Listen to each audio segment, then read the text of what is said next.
Hey guys, Son of a Merc here and welcome in. So we're back with another weekend segment of the week. I don't know. There's some pretty good gems in this week's selection.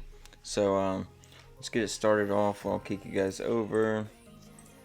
There we go. So singles of the week, Skyla, always leading the charge, of course. All right. So, like I said, gems. We got some gems this week. Okay, these are the Volume 3 gem packs, the Chinese, simplified Chinese exclusives, which makes it even cooler. You got the Lantern Meowth. I don't know what people are calling it, but it's pretty legit. I haven't seen a lot of people talking about this card lately. We've seen a lot of the Cubone, but not as much as the Meowth. Maybe it's not as much of a favorite. And those are kind of high priced.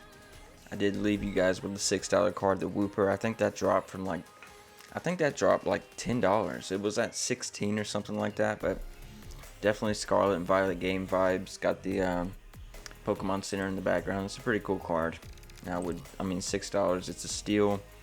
Definitely better than the 16 that it was. But if you guys want to pick up the Gem Pack Volume 3 cards, I would definitely wait on those, because I think the Volume 3 is like somewhat new. Like an example for these cards right here, I think these cards have dropped pretty heavily. I think the Umbreon was going for something crazy originally, but $150 is still kind of pricey on like an art rare. But exclusive is what exclusive is, I guess. I don't know. Chinese is real weird. It's hard to tell how it's the simplified Chinese is. It's hard to tell where it's going or what it's gonna do. But the like the Leafeon, Sylveon, Eevee, those are a little more, like, those are understandable. Those are like the price of the box. I think it's like $50 for the gym pack, the boxes these days.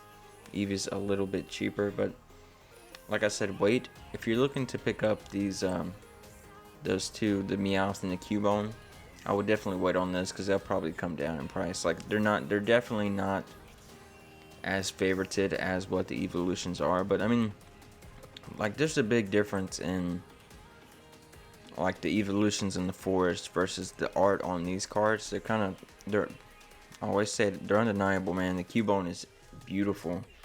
So is the Meowth though, but definitely wait. I would definitely wait on this just to see if they've dropped some more. Alright, graded goodies. What do we got? I always forget. I try to do these a couple days ahead, so they're kind of fresh to me as well. Okay, Galarian Rapidash, man. Very beautiful card. Not very talked about. Still an alt art within Chilling Pain for a reason. So I mean it's a beautiful card. Maybe not everybody's favorite. Maybe not a fan favorite Pokemon, but I think we can all agree that's a beautiful card. And $135 for a card that old.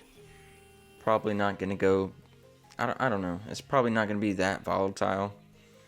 It's not really spoken about too much, but it still is a very beautiful card. And $135 is a reasonable price for an alt art, right?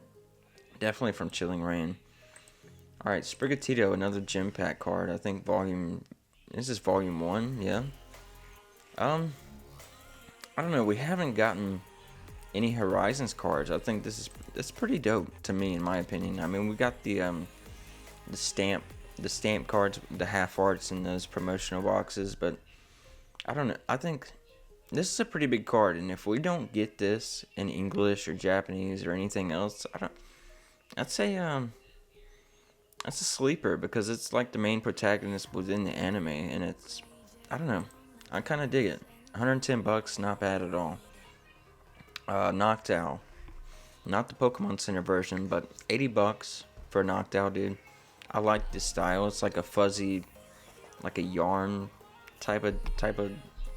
It's not a textured card, but I don't know. It looks that way. He's got his little candies, his berries going on. That's a pretty cool card. $80. I mean, if you're wanting to get the stamp, that's going to be much more expensive, but the $80 is definitely doable. So cards with cameos. Alright, these are jumbo cards. The Battle Carnival cards from, 2011, 2012. These are dope ass cards, man. If you guys are into jumbos or not, I don't know. But Pikachu, Mewtwo. There's so many Pokemon back here in the background, all over it. this one as well. These are Hydreigon, Rayquaza, Pikachu riding Altaria, Garchomp back there, Giratina, Haxorus, the two birds. Like, it's a badass card, man. These are jumbos, so you definitely frame them and put them on the wall, unless you want to grade them or something like that. I mean, they're probably hard to find, and they're probably a decent price, but still really cool cards. So, cards with cameos. I picked out two more jumbo cards. These are the Summer Carnival, so you had the Battle Carnival, and then the Summer Carnival, 2008 and 2011. So, this is cool. The original Captain Pikachu on this card. There's so many. They flood this card with Pokemon. That's really nice. So, I know this one is expensive, definitely. I mean, I'm sure they're all expensive, right? But they're badass cards. I mean, there's a kind of relics. I mean, I get relics. Is that a good word? Or they're definitely trophy cards, that's for sure. Definitely something to be sought after. The Tokyo Tower in the background, meow. Look at Golurk fucking blasting off back there. That's pretty awesome. You got the Simisear Pants here and Panpour back there just chilling, looking goofy. These are badass cards, man. They're jumbo cards, of course, so maybe not that sought after, but somebody out there wants them for sure. Alright, what's in the mail? What did I get? Let me see. So this week we picked up... So we finally got our... I got a couple more of these coming. Let me flip you guys over real quick. Appreciate it. Okay. So I got a couple more of the Toxtricities coming. I really like... This is a badass card. The vibes on this are sick. Zangoose in the background with the Survivor on the poster. It's definitely like early 2000s alternative vibes right here. Very cool. Going into the stadium. Toxtricities, man. And we also picked up the Absol, the Mega Absol, so very nice cards. But that's it for this week. I'm sure I got some more stuff coming in next week to share with you guys as well. So that'll be fun. I keep swapping you over to, there we go, Illustrator of the Week, Hitoshi Ariga. So Hitoshi is also the illustrator of, let me see, I'm trying to get my name out of, he's also the illustrator of these jumbo cards as well. Just fun fact. I didn't plan on that happening. It just worked out that way, so pretty cool. But yeah. Hitoshi's I'm sure we've all seen these cards before, right? Hitoshi's a beast. Ariga is fantastic. Very well known. Cards you've seen before. The Red Pikachu, Sabrina, and Karen. It's, I guess he likes the back shot with the looking back, like the, what's up? I don't mind it. I don't mind it at all. He's got some fucking bangers, though. These are, got the Hawlucha, right? Or Honchkrow with the Cypress in the background, Team Galactic. He likes the action shot, looks really cool. Mankey in the background climbing the tower. Type Null, it looks pretty sick. Like all these are, you can tell they're pretty similar, except the Sableye and the Blastoise. I guess those kind of stick out a little bit differently, like he was trying a different style at that point, but still very cool. I like the Mischievous. All these in the background look like they're different, like they have different personalities. You can tell that they're different Pokemon. I had to include the trainers because dude puts in work. Like Guzma, Lysander, the Welder, the Looker, like all these they're sick. It's like these top cards are almost like an airbrush. The Looker as well. It's like an airbrush style. I don't know how you describe it, but I like it. Shout out to McNick right there. Every time I see that card, I think of him. Pokemaniac. So your Instagram collections, I think I picked a couple more than two. So Eric Eats Cardboard with the invisible to me cards. Those are sick, man. Any clear cards. So they're Pokemon that can turn invisible, right? So that is what it is. Pretty obvious. These are sick, man. I've never seen these before.